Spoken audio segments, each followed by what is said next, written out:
Assalamualaikum warahmatullahi wabarakatuh. Saya Acep Nur Andi dari kelas Karawitan 2C dengan nomor induk mahasiswa 2412336067. Di sini saya akan mempresentasikan tentang fungsi dan jenis karawitan.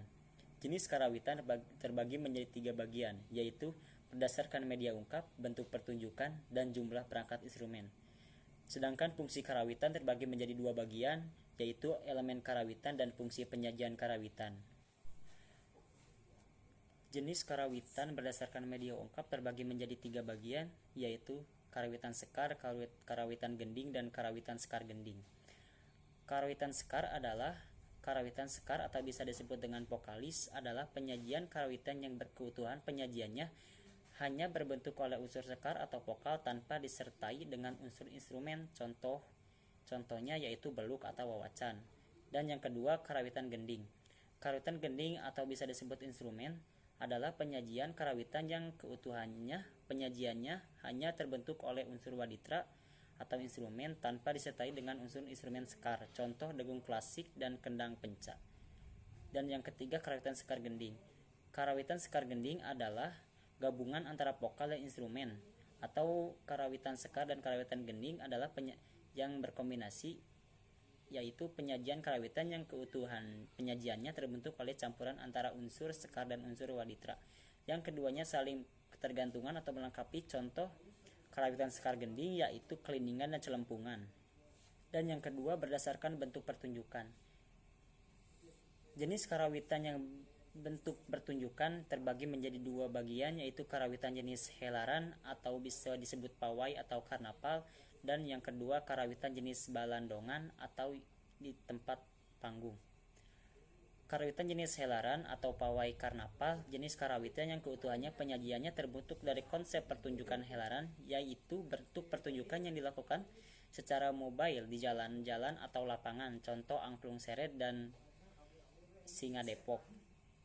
Dan yang kedua, karawitan jenis balandongan yang tempatnya di panggung. Jenis karawitan ini keutuhan penyajiannya terbentuk dari konsep pertunjukan di sebuah tempat secara statis di suatu arena seperti panggung-panggung atau arena khusus.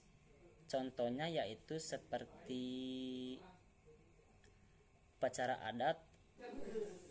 Dan yang ketiga, berdasarkan jumlah perangkat instrumen. Terbagi menjadi 3, yaitu jenis perangkat alit, sedang, dan ageng. Jenis perangkat alit, jenis penyajian karawitan yang terdiri dari paling banyak 5 instrumen termasuk vokal. Dan yang kedua, jenis perangkat sedang, jenis penyajian karawitan yang terdiri dari 6 sampai 8 instrumen termasuk vokal. Dan yang ketiga, jenis perangkat ageng, yaitu jenis penyajian karawitan yang instrumennya lebih dari 8 instrumen termasuk vokal. Setelah saya membahas jenis karawitan, di sini saya membahas jenis karawitan yang terbagi 2, diantaranya fungsi elemen karawitan. Fungsi elemen karawitan terbagi menjadi 3, yaitu fungsi pamurba-lagu, raraga gending, dan ancaran wirahma. Fungsi pamurba-lagu adalah elemen-elemen karawitan baik vokal maupun instrumen yang berfungsi sebagai pembawa melodi lagu, contoh vokalis seperti pasinden, juru kawi, juru mamaos, rebab, viul, tarawangsa, trompet, suling, kacapi, dan gambang. Dan yang kedua, fungsi raraga gending.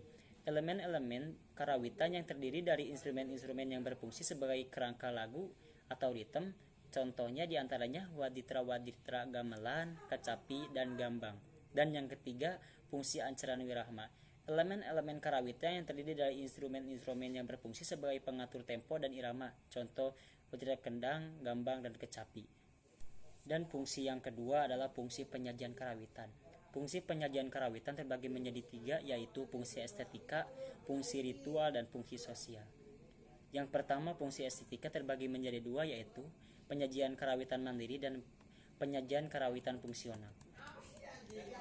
Penyajian karawitan mandiri yaitu penyajian karawitan yang berfungsi hanya untuk kepentingan estetika musikal semata, tanpa dituntut kepentingan estetika seni lainnya. Dalam lingkup karawitan tradisional, fokus estetika karawitan mandiri terletak elemen-elemennya musikal yang berfungsi sebagai pamurba lagu. Dan yang kedua, penyajian karawitan fungsional. Penyajian karawitan yang berfungsi untuk melayani kepentingan estetika seni yang lain, seperti estetika seni tari dan estetika seni teater. Dalam lingkup karawitan tradisi, fokus estetika karawitan mandiri terletak elemen-elemennya musikal yang berfungsi sebagai ancaran nirahma. Dan yang kedua, fungsi ritual. Fungsi ritual yaitu penyajian karawitan yang berfungsi untuk kepentingan upacara ritual, kepercayaan, atau keagamaan. Dan yang ketiga atau yang terakhir, fungsi sosial penyajian yaitu penyajian karawitan yang berfungsi untuk kepentingan aktivitas sosial seperti kepentingan hiburan dan kepentingan propaganda. Sekian dari saya. Salam pamit, mohon maaf bila ada kesalahan dalam tutur kata. Wassalamualaikum warahmatullahi wabarakatuh.